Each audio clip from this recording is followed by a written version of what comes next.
Hey y'all, welcome back to the channel. So my birthday's coming up, and of course I wanted to DIY almost everything. First, I needed a custom happy birthday banner, and the theme is anime. So what you want to do first is get into Canva. You'll type in the letters that you'll need one by one. You want to look for the ones that are framed so you can put pictures in them.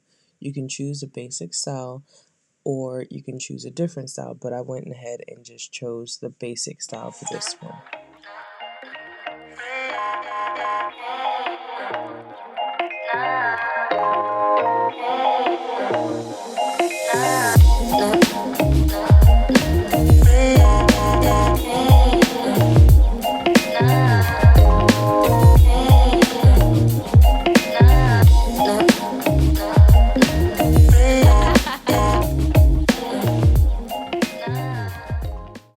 Now that I got all my letters in place and placed them in order, I just started putting the pictures where I wanted them.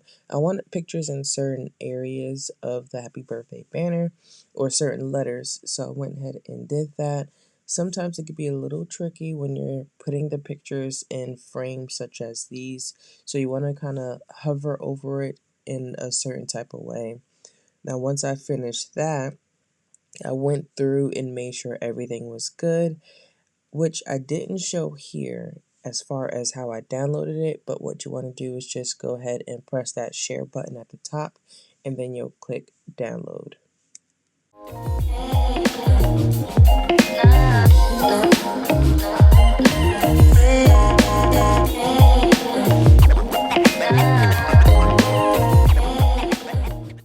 Everything has been downloaded, and I went over to my Cricut design space and I uploaded everything there. I didn't show that, but I can show that in another video. Once everything has been uploaded, you're going to add offsets to each letter. For my design, I wanted sharp corners and enough of an offset to punch holes for the strings. So I played around with the sizing and I got the right size, which even after this video, I played around a little bit more with the sizing. So I can't remember the exact number for the offset I did. And I did black for the offset because that's the paper that I was going to be using.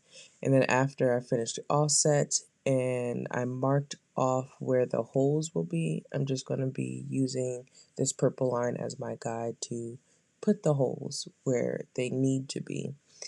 I went over to the shapes section and I found a circle, and so I resized it to a super small circle, changed the color to white, and then I kind of sped it up and didn't show everything.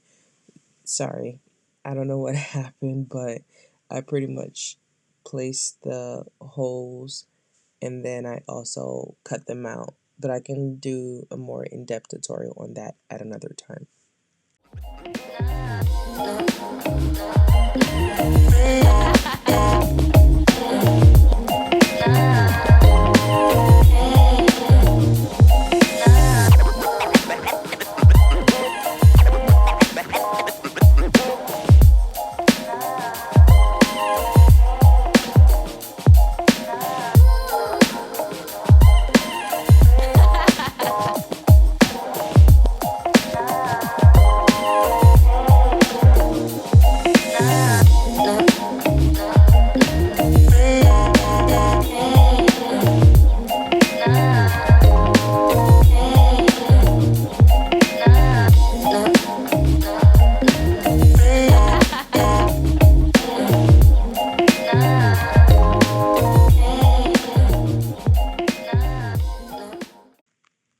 So all the holes are placed where I need them, and I'm just going to go ahead and do a final glance over just to make sure everything was good before I moved on to the next step.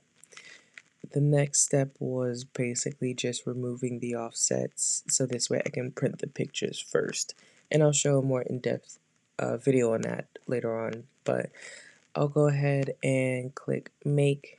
Once everything is ready, it'll take me to the screen, which loads slow for a little bit, but then it'll come up. You can triple check your work here and go back if you need to before printing. Make sure the mat size and the material size is correct.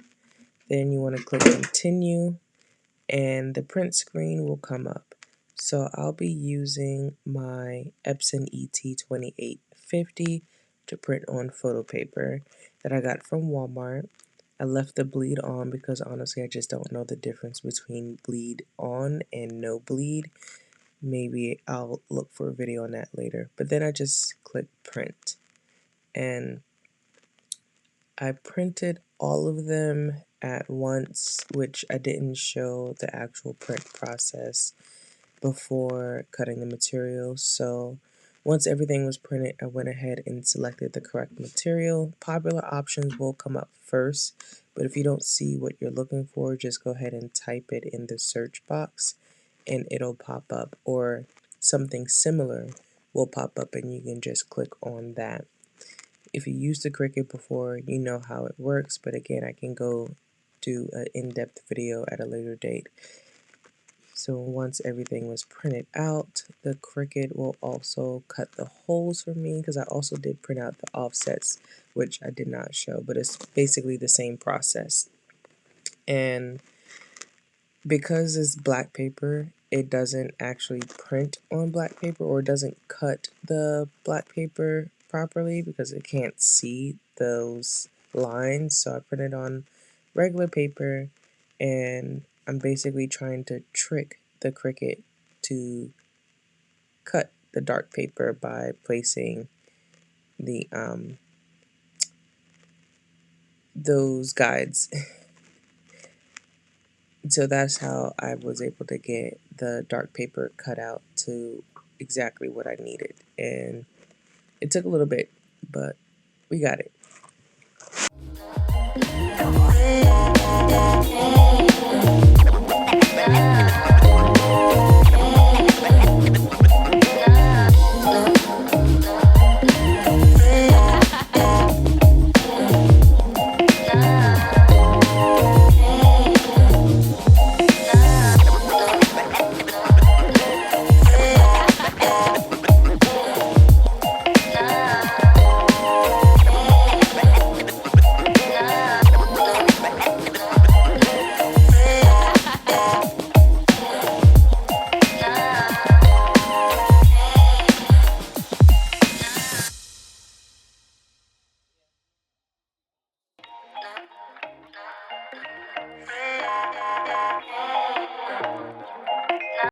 So the reason that I am printing on white paper and then transferring it or taping it to the dark paper again is because those lines that you see there are the guides to show the Cricut this is what needs to be cut and this is how it needs to be cut.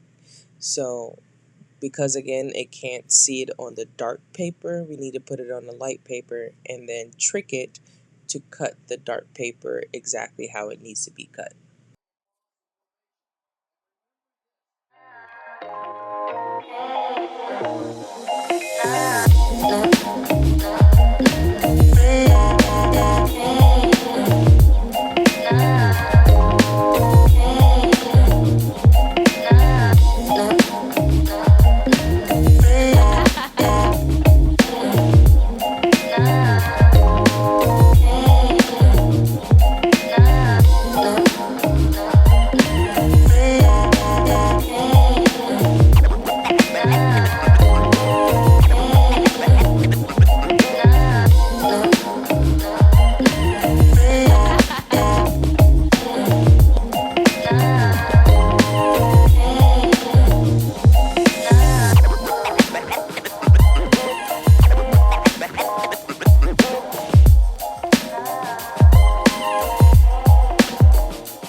We're done with the cutting.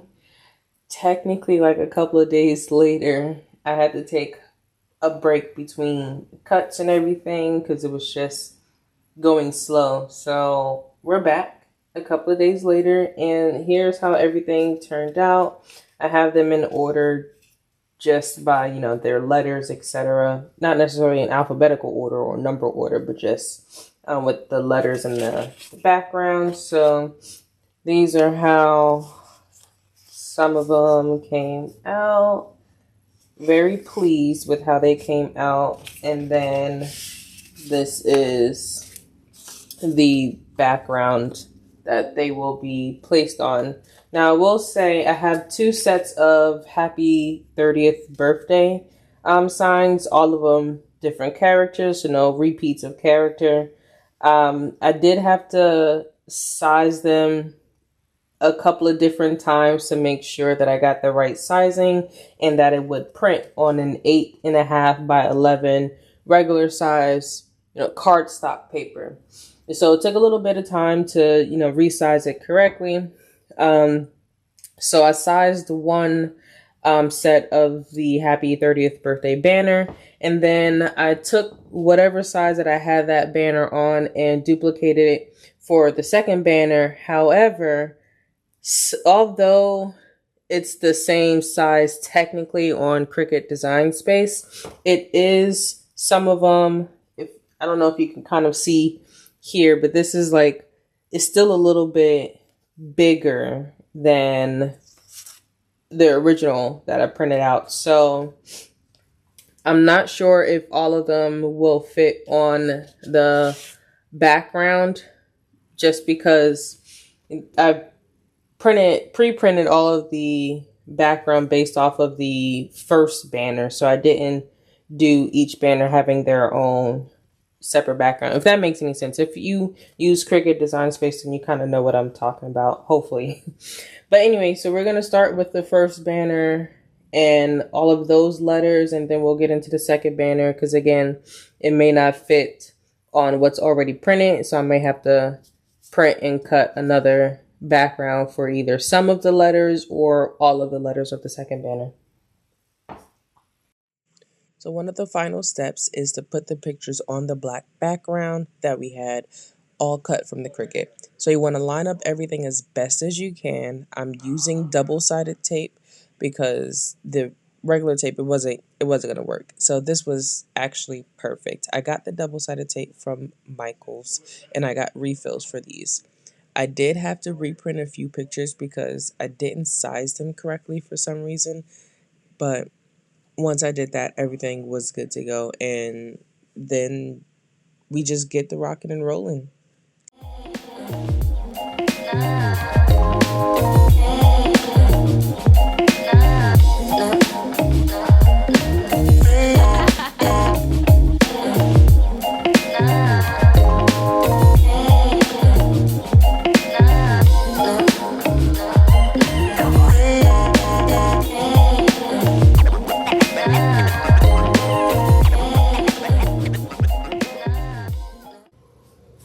Alright, so now they're all on their background and they're looking great. They may not be perfect or professional quality, but it's good enough for me because, again, this is for me. But there are some backgrounds that have a little bit of fray here, so it's not straight. So I'm just going to take a knife and cut it, the scalpel actually, and try to trim off some of those. All right, so I have everything cleaned up, and now we're gonna go ahead and spread them out and put the string on.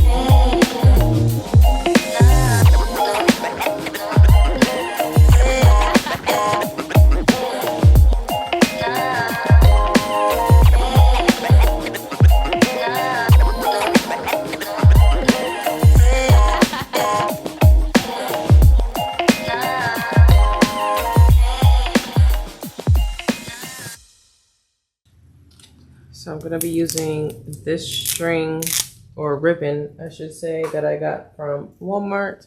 It is curling ribbon.